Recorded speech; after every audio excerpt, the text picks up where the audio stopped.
Sahabat Fresh Juice, sesaat lagi kita akan mendengarkan Fresh Juice Minggu 29 Maret 2020 bersama Pastor Andreas Rumaya dari Manila, Filipina. Selamat mendengarkan.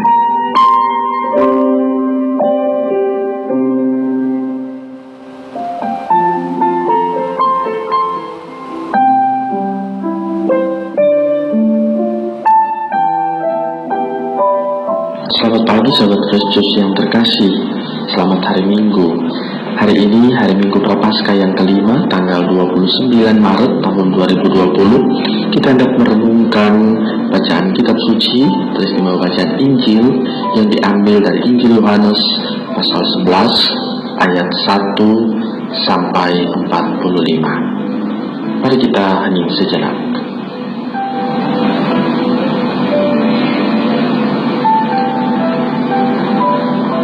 Akulah kebangkitan dan hidup. Ada seorang yang sedang sakit, namanya Lazarus. Dia tinggal di Betania, kampung Maria dan adiknya Marta. Maria adalah perempuan yang pernah meminyahi kaki Tuhan dengan minyak mur dan menyikanya dengan rambutnya. Dan Lazarus yang sakit itu adalah saudaranya. Kedua perempuan itu mengirim kabar kepada Yesus, "Tuhan, Dia yang Engkau kasihi sakit." Mendengar kabar itu, Yesus berkata, "Penyakit itu tidak akan membawa kematian, tetapi akan menyatakan kemuliaan Allah, sebab oleh penyakit itu, anak Allah akan dimuliakan." Yesus memang mengasihi Marta, kakaknya, dan Lazarus. Namun, setelah didengarnya bahwa Lazarus sakit, ia sengaja tinggal 2 hari lagi di tempat ia berada. Tetapi sesudah itu ia berkata kepada murid-muridnya, "Mari kita kembali ke Yudea." Murid-murid itu berkata kepadanya, "Rabi, baru-baru ini orang-orang Yahudi mencoba melempari engkau. Masihkah engkau mau kembali ke sana?" Jawab Yesus, "Bukankah ada 12 jam dalam satu hari? Siapa yang berjalan pada siang hari, kakinya tidak terantuk karena ia melihat terang dunia ini. Tetapi jikalau seorang berjalan pada malam hari, kakinya terantuk karena terang tidak ada di dalam dirinya." Demikianlah perkataannya, dan sesudah itu Yesus berkata kepada mereka, "Lazarus, saudara kita, telah tertidur, tetapi aku pergi ke sana untuk membangunkan dia dari tidurnya." Maka kata murid-murid itu kepadanya, "Tuhan, jikalau ia tertidur, dia akan sembuh." Tetapi maksud Yesus ialah tertidur dalam arti mati. Sedangkan sangka mereka, Yesus berkata tentang tertidur dalam arti biasa. Karena itu Yesus berkata dengan terus terang, "Lazarus sudah mati. Tetapi syukurlah aku tidak hadir pada waktu itu, sebab demikianlah lebih baik bagimu, supaya kamu dapat belajar percaya. Marilah sekarang kita pergi kepadanya." Lalu Thomas yang disebut Didimus berkata kepada teman-temannya, yaitu murid-murid yang lain, "Marilah kita pergi juga untuk mati bersama-sama dengan dia." Ketika Yesus tiba di Betania, didapatinya Lazarus telah 4 hari terbaring di dalam kubur. Betania itu tidak jauh dari Yerusalem, kira-kira 2 mil jauhnya. Di situ banyak orang Yahudi telah datang untuk menghibur Marta dan Maria berhubung dengan kematian saudaranya. Ketika Marta mendengar bahwa Yesus datang, ia pergi mendapatkannya, tetapi Maria tinggal di rumah. Maka kata Marta kepada Yesus, "Tuhan, sekiranya Engkau ada di sini, saudaraku pasti tidak akan mati. Tetapi sekarang pun aku tahu bahwa Allah akan memberikan kepadamu segala sesuatu yang engkau minta kepadanya." Kata Yesus kepada Marta, "Saudaramu akan bangkit." Kata Marta kepadanya, "Aku tahu bahwa ia akan bangkit pada waktu orang-orang bangkit pada akhir zaman." Jawab Yesus, "Akulah kebangkitan dan hidup. Barang siapa percaya kepadaku, ia akan hidup walaupun sudah mati. Dan setiap orang yang hidup serta percaya kepadaku tidak akan mati selama-lamanya. Percayakah engkau akan hal ini?" Jawab Marta, "Ya Tuhan, aku percaya bahwa engkaulah Mesias, Anak Allah, Dia yang akan datang ke dalam dunia." Sesudah berkata demikian, Marta pergi memanggil saudarinya Maria dan berbisik kepadanya, "Guru ada di sana, dan ia memanggil engkau." Mendengar itu, Maria segera bangkit lalu pergi mendapatkan Yesus. Tapi waktu itu Yesus belum sampai ke dalam kampung. Ia masih berada di tempat Marta menjumpainya. Ketika orang-orang Yahudi yang bersama-sama Maria di rumah itu untuk menghiburnya melihat Maria tiba-tiba bangkit dan pergi keluar, mereka mengikutinya karena mereka menyangka bahwa ia pergi ke kubur untuk meratap di situ.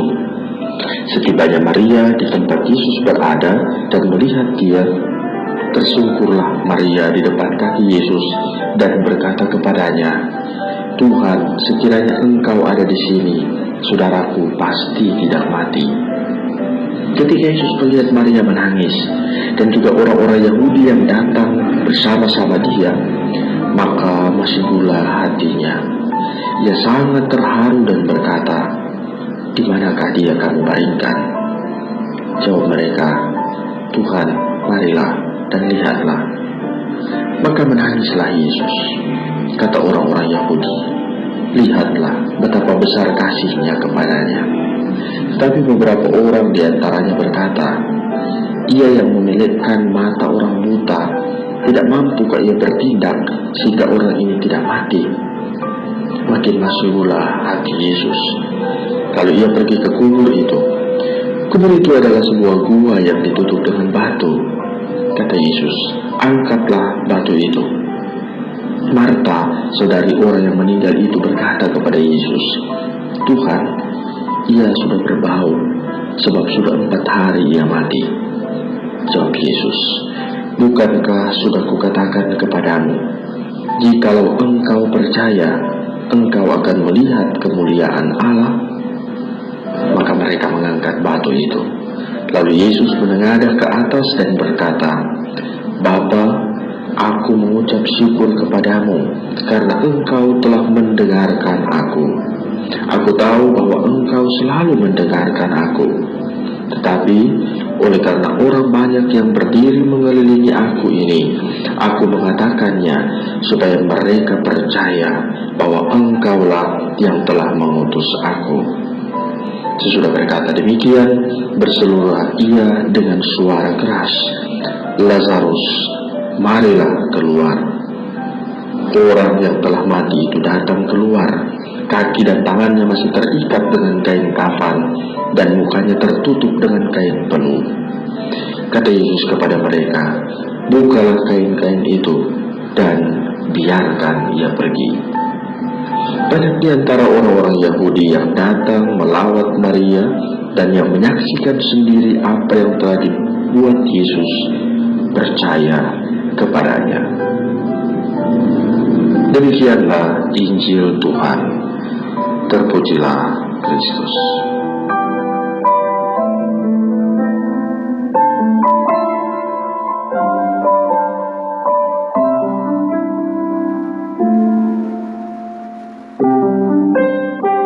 Sahabat Yesus yang terkasih, harus diakui bahwa ada ketakutan dan kecemasan ketika orang berhadapan dengan peristiwa yang mengancam kehidupan dan mengakibatkan kematian. Pada prinsipnya, orang takut untuk mati, takut untuk terpisah dari keluarga dan orang-orang yang dikasihi. Ketika hari-hari ini kita diperhadapkan dengan pandemi COVID-19, tidak sedikit orang mengalami kepanikan. Banyak juga yang bertanya-tanya, apakah kami akan selamat? Apakah ini hukuman Tuhan? Apakah ini hari kiamat? Banyak orang yang terinfeksi, banyak juga yang meninggal. Sebagian besar negara harus mengisolasi warganya, meski merugi dalam ekonominya. Sekolah-sekolah ditutup, aktivitas keramaian ditiadakan, bahkan pekerjaan dan peribadatan pun dirumahkan. Tidak sedikit ahli dan cendekiawan yang berusaha meneliti dan mempelajari wabah ini demi menemukan solusi agar manusia tidak binasa. Ini menjadi kesedihan dan ketakutan yang luar biasa. Entah kapan akan berakhir, entah siapa yang sanggup menolong. Hanya Tuhanlah satu-satunya harapan yang dinanti. Sahabat Fresh Juice yang terkasih, pengalaman keluarga Marta dan Maria ketika mengalami duka cita karena meninggalnya Lazarus juga menggambarkan kesedihan yang serupa. Baik Marta dan Maria awalnya merasa bahwa Tuhan telah meninggalkan mereka. Tuhan, sekiranya Engkau ada di sini, saudaraku pasti tidak akan mati. Tetapi menarik tanggapan Tuhan tentang peristiwa duka cita ini. Lazarus sudah mati, tetapi syukurlah aku tidak hadir pada waktu itu, sebab demikian lebih baik bagimu, supaya kamu dapat belajar percaya.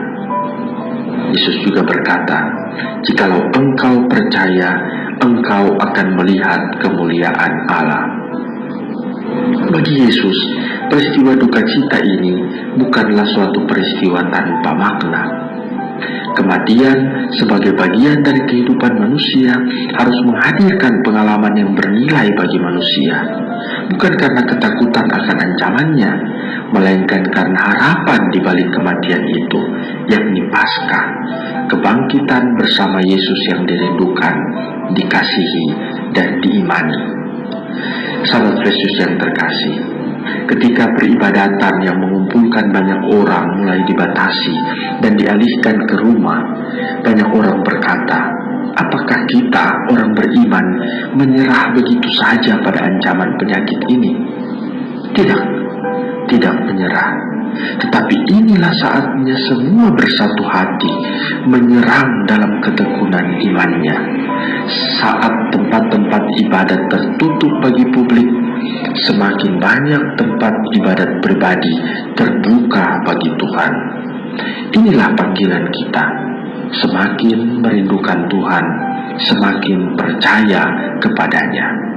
Sebagaimana Marta dan Maria yang menanti datangnya Yesus dengan penuh kepercayaan, demikian juga kita membuka pintu-pintu hati kita, mengundang Tuhan dengan penuh kepercayaan, membela kita pada masa-masa sulit ini. Tidak ada yang mustahil bagi orang percaya. Inilah saatnya bagi kita untuk tidak lagi mengeluh kepada Tuhan, tetapi justru menyatukan seruan dan doa dalam keheningan pribadi dan keluarga, menggugah hati Tuhan untuk mencurahkan rahmat-Nya dan menyembuhkan dunia ini. Marilah kita berdoa. Ya Tuhan, kami percaya bahwa kami tidak sendirian. Kami percaya bahwa Engkau senantiasa mendampingi kami dengan kebijaksanaan ilahi-Mu. Berkatilah kami hari-hari ini, di saat dunia ini berjuang memerangi wabah ini. Berkatilah para dokter, para perawat, dan semua orang yang berusaha untuk menjadi garda terdepan dalam merawat mereka yang terinfeksi, tapi juga dalam mengupayakan pencegahan penyakit ini. Berkatilah juga mereka yang telah meninggal dunia, mereka yang karena terinfeksi pandemi COVID-19 ini. Semoga amal baiknya Engkau perhitungkan dan Engkau membahagiakan mereka dengan jaminan hidup abadi. Semoga dengan pengalaman hidup ini kami semakin percaya kepadamu, dan karenanya iman kami pun semakin bertumbuh menuju Paskah yang Kau janjikan. Berkat-Mu kami minta ya Tuhan, dalam nama Bapa dan Putra dan Roh Kudus. Amin. Sahabat Fresh Juice, Kita baru saja mendengarkan Fresh Juice Minggu 29 Maret 2020.